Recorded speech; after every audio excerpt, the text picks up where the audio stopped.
This is the story of Jem the busy bee. Lots to do, places to be. There seemed no rest for this little bee. Her name was Jem, with a heart full of gold, with beautiful fur and wings with a beautiful fold. Working hard day and night, she loved to love, and she loved flight. Jem was a worker bee. There were thousands of bees in the colony, and her job was to find pollen from the flowers and trees. Working as a team with her family and friends, Jem would always see a job to the end. No matter how big, no task too tall, different jobs shared between them all.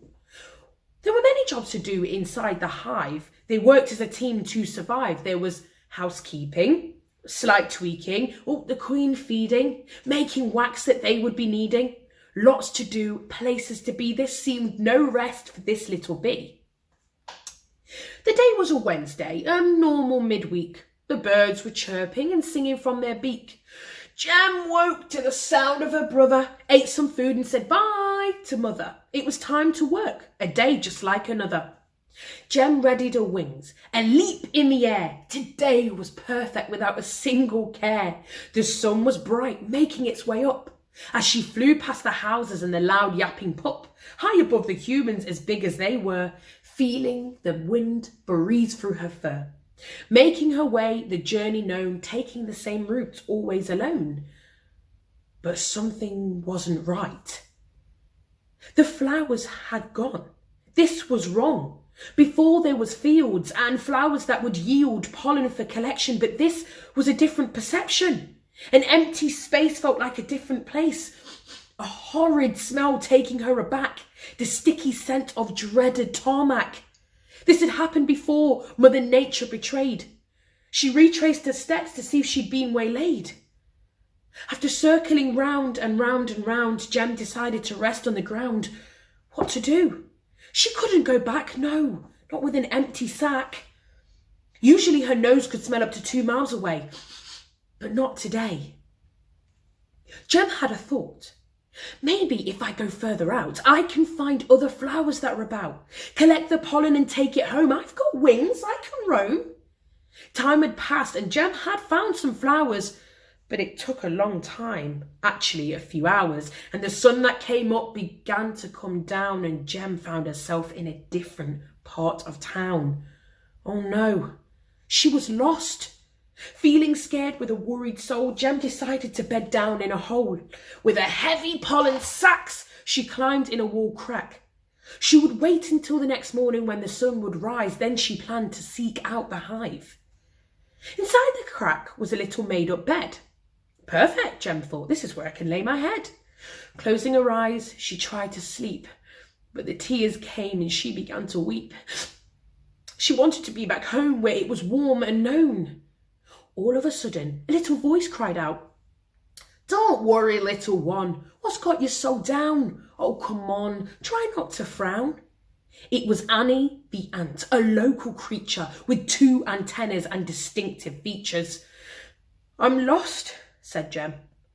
"I can't get home. I'm feeling afraid and very alone." "Not to worry," soothed Annie. "You can't go anywhere now. We'll get you back tomorrow. We can figure out how. But for now, get warm using this leaf." And Annie made it into a pillow using just her teeth. Annie pulled out 2 cups of nectar. Like the bees, she was also a collector. Drinking the same food as the night went on, Annie and Jem really got along. They shared some stories and they both did find that many fields had been destroyed by mankind. They were very similar in their way of life.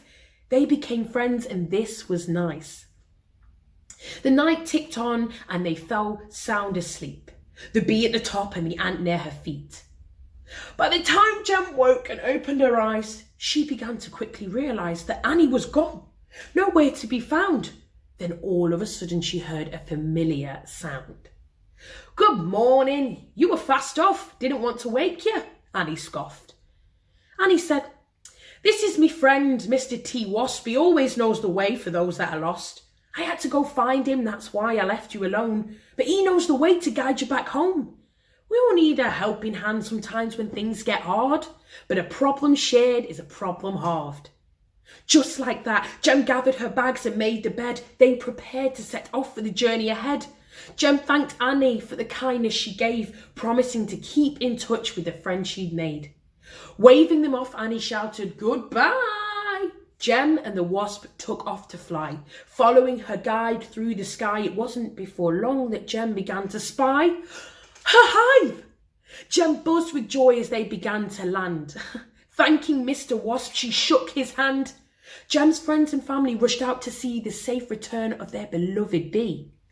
Oh, how happy they all were to see her wonderful wings and soft fuzzy fur. They thanked Mr. Wasp many, many, many times, in which he said, "The pleasure's all mine."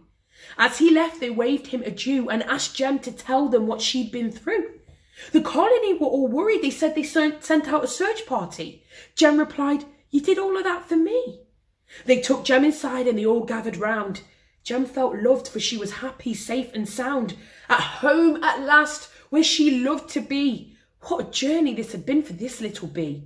She had a wonderful adventure to tell, and thank the stars that it all ended well.